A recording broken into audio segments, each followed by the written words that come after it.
Welcome to this episode of The Good, The Bad and The Odd One Out with your host Mark. I'm gonna do Star Trek Season 2 Episodes 1 to 10. This started really strongly out the gate with the brilliant Amok Time. This is actually personally my favourite episode of the original series. In fact, it's probably my favourite episode of Star Trek, full stop. I know there are slightly better Star Trek episodes. City on the Edge Forever is objectively a better episode, but I just really like this one. In fact, we covered it way back in episode 6 of our main podcast. We did a commentary. We've only done a few commentaries. This is one we didn't. It was a really fun commentary. In fact, it's one of my favourite episodes we did, actually. So if you want more about this episode, go and listen to that. This is the one where Spock and Kirk fight to the death on Vulcan, so we get to see Vulcan for the first time. It's just really fantastic.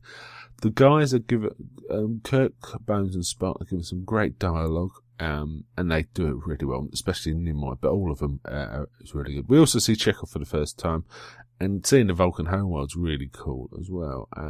The whole interplay of the three main characters in this is like rounded, complex. They're worried about each other. They're real friends, there's no bickering apart from when there's no high stakes. It's clear that the verbal sparring it comes out of friendship, not malice. Which that kind of verbal sparring drifts into self-parody in other episodes, but not in this one. It's really fantastic. It's really worth seeing again. I'm sure you've probably seen it, but watch it again. It's really, really good. Then we get into episode 2, Who Mourns for Adonai. This is a very meh kind of episode to me. It's one of those, it's a Von Daniken kind of thing, ancient aliens came to Earth, pretended to be gods. In this case, we're talking about the Greek pantheon. And we have Apollo, apparently.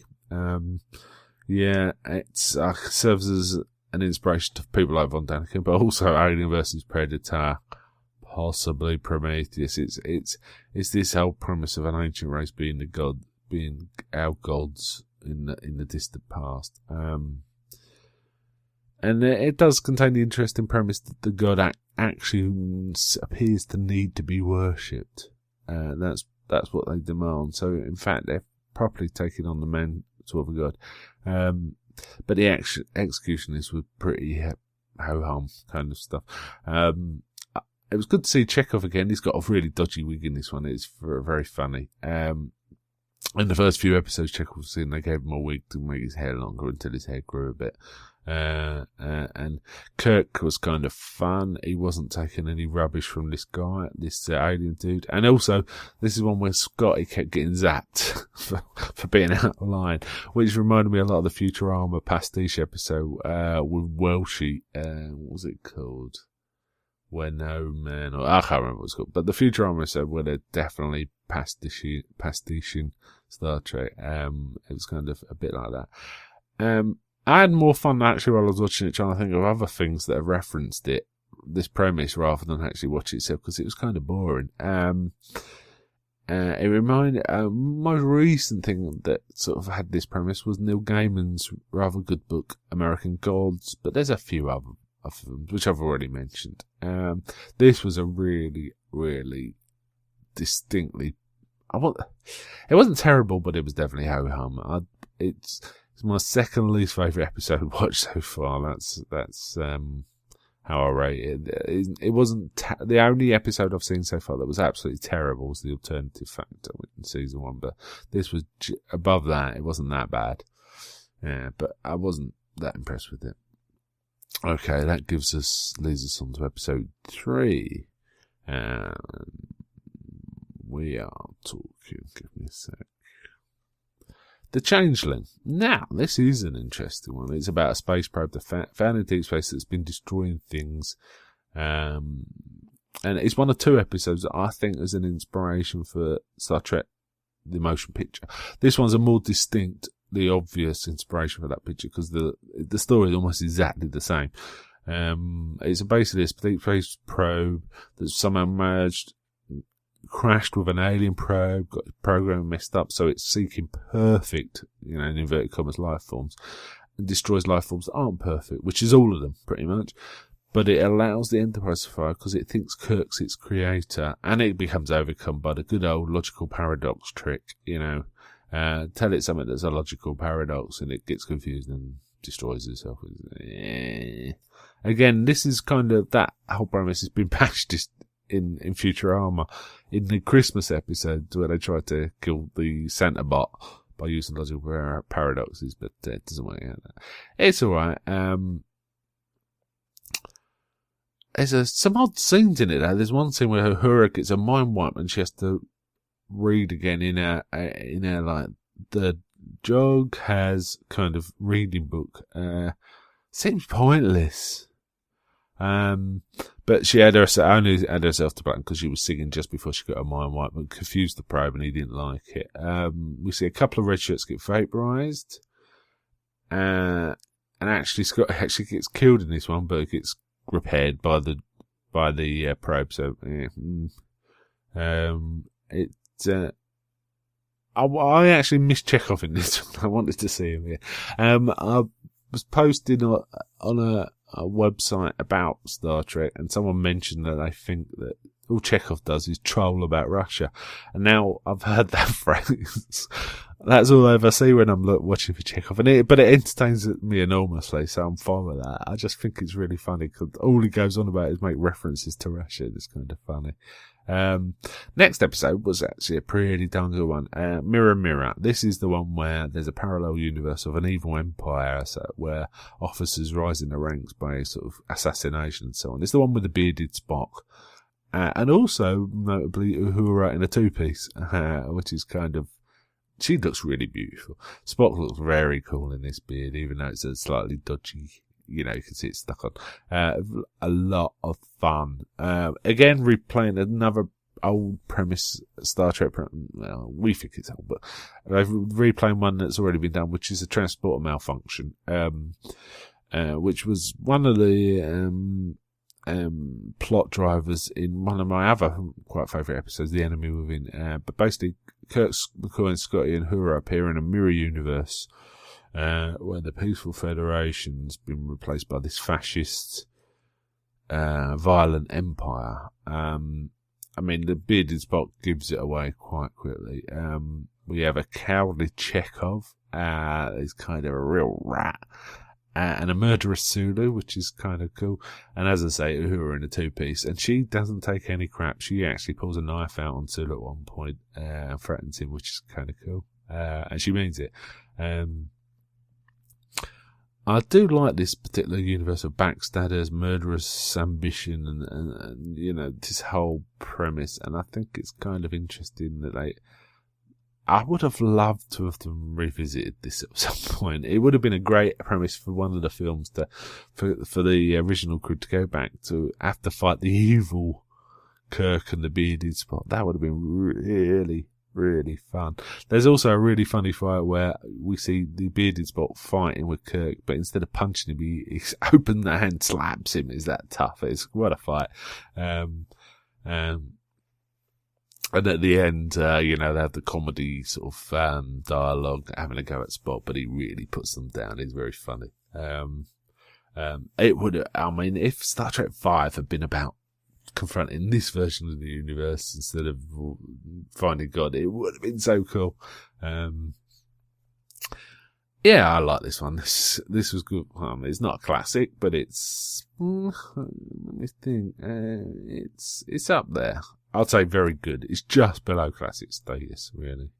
I had a lot of fun with this. I think some people would call it classic, actually. Maybe I'm being a bit harsh. It is a really fun, memorable one, that's for sure. Okay, let's get on to number 5, The Apple.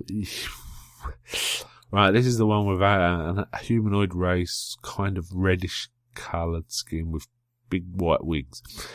They kind of remind you of the Oompa Loompas, or they remind me also of the Thing 1 and Thing 2 from Dr. Zeus. it's really silly. It's about like a computer being a god that runs this planet, and they live in a sort of pre-industrial state. The wigs were really distracted. It's enjoyable but forgettable.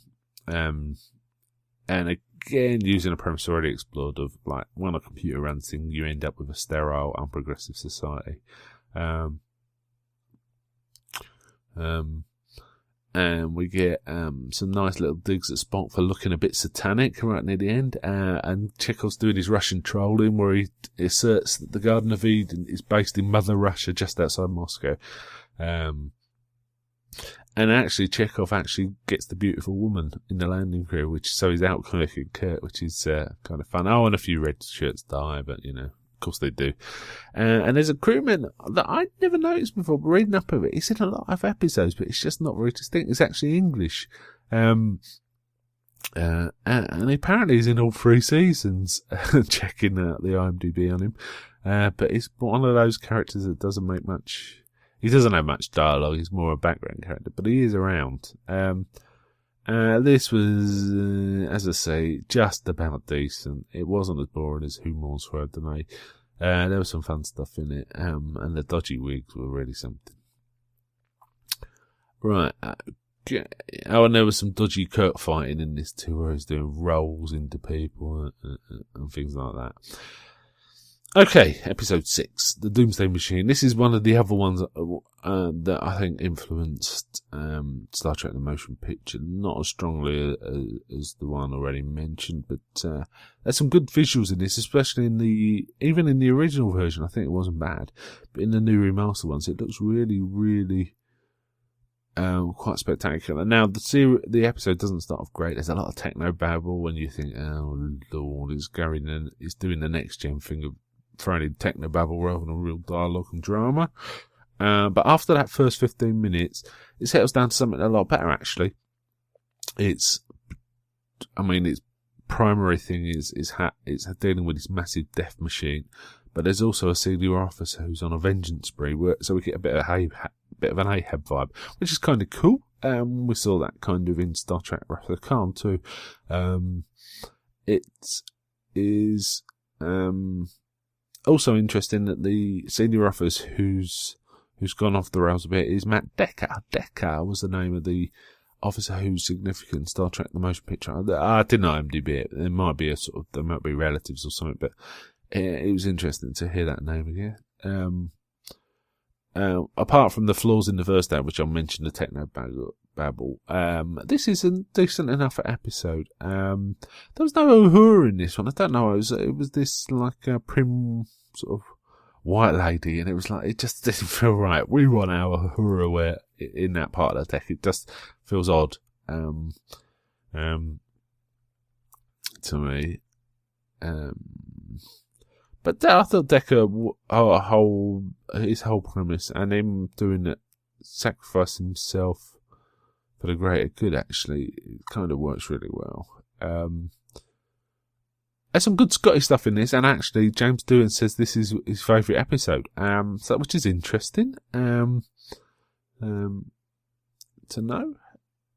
There was some good Scotty stuff in it, so I can kind of see why he got to do his thing a bit more than usual. But it wasn't bad. Okay, let's get to the next one. Next one was episode 7, Catspaw. Wow, Chekhov's wig in this looks well dodgy. It starts off well enough. It's got a touch of the gothic horror about it. But it really runs out of steam. I'd say about 2/5 of the way through. And just coasts to the end. It's just doing spooky kind of things and power plays between the alien pair. I had more fun watching Chekhov's wig, actually. But it was alright. There was a hit and a Lovecraft in it too, where two aliens talk about the Elder Ones, so we get a bit more of the Lovecraft references. And even some Halloween jokes. I wonder if this was a Halloween episode, because it feels like it. But as I say, after the first act, it really doesn't go anywhere. Frankly, it kind of coasts. It's a premise we've seen so many times. You know, Squire of Gothos and things like that. Aliens toying with them. We've even seen it in Who Mourns for Adonai. It's kind of common and a bit overused Star Trek trope of like powerful aliens using them as playthings. The English guy I mentioned before was also in it again. And there was also another fellow I've never seen who Kurt left in charge, which was really odd just to see him the once in charge of the Enterprise. Okay, there we go. Also, the English guy was also had not a cameo but a small part in Wrath of Khan. Hold on, I'm trying to think. He's definitely in Wrath of Khan, and I think he's like a senior officer in Wrath of Khan, which was a nice touch. Okay, where are we? Right, episode 8. This is a nice one. It's I Mudd. We get Harry Mudd making a reappearance. He's a great character. Here, he's reprogrammed a droid race to be the king. Like an android race. And again, we got the, powerful being using the crew as playthings, and then you outwitted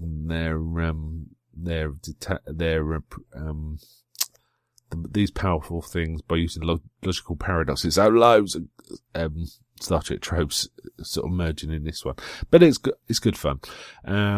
We have the guys basically being irrational around the computers to confuse them by we get Spock spouting nonsense poetry, kind of Lewis Carroll kind of stuff, and we got them obviously being illogical. We have Chekhov trolling for Mother Russia again by doing funny Russian dances, and the rest of the cast are acting almost like they're in amateur acting classes, but they're kind of having fun. You can tell they're having fun, so you can't hate it. They do it with real relish and pleasure, and of course Harry Mudd's in it. So, and also there's twins in it, ladies who are androids, and they're really quite attractive. And there's a robot guy in it who wears these trousers that are way too tight. And there's a dopey ending where they kind of get revenge on Harry Mudd for what he's done. That's kind of funny, silly but funny. Kind of enjoyed this one. I mean, it's not a classic, but it was pretty decent. Episode 9, we get Metamorphosis. I found this really drippy. It stars Zephyr Cochrane, the inventor of warp drive, who also appeared in Star Trek First Contact, one of the great Star Trek films. But it's kind of mawkish. There's an alien wavy light thing that's kind of obviously in love with this man and keeping him alive, and there's a dying lady doctor. It's really obvious what's going to happen, and let's put it this way, I thought it was soppy, and if you look in online dictionary and find some synonyms for soppy, you get sentimental, over-emotional, mawkish, cloying, sickly, saccharine, sugary, sugar-coated, syrupy. Yeah, this was all those things. It was kind of, it was alright. It just wasn't really my cup of tea at all. Okay, let's get to the last one, number 10. Number 10 is Journey to Babel. Now, I like this one. This one's got Spock's father in. Mark Leonard's coming back. He was previously in the first season, but as a different character, as a Romulan captain in... Oh man, I can't remember the name of the episode, but it was... Balance of Terror. Balance of Terror. And he was pretty good in that. They don't acknowledge that at all, of course, but he just plays... Spock's father, and Spock's mother is in it too. Basically, he's an ambassador that's negotiating between these two races. One's a blue race with white hair and these little antennae, and the other one's like a pig race. And it's pretty good. Basically, we're getting thrown in here a dramatic sort of political intrigue. We're getting a murder mystery. We get to find out about Spock's family and all the tensions around that. And I quite like the ending when McCoy actually gets the last word finally. Nurse Chapel was in this again, which was, it reminded me she's been in this season much, which is a shame. She's quite a good character. She had a good part in Mock Time though. She was quite cool in that one. Yeah, this one was kind of interesting to see Spock's backstory and stuff. I kind of enjoyed it. So we get some decent ones and we get some poor ones. I'd say the best ones easily are probably a Mock Time, Mirror Mirror, Journey to Babel. Those are the real standouts for me so far. I'm trying to think. Mud was kind of fun too. I kind of like that. So not a bad run. I think there's another 19 or so for this season. So once I've watched the next 10, I'll get back to you on that. Okay, thanks. Bye.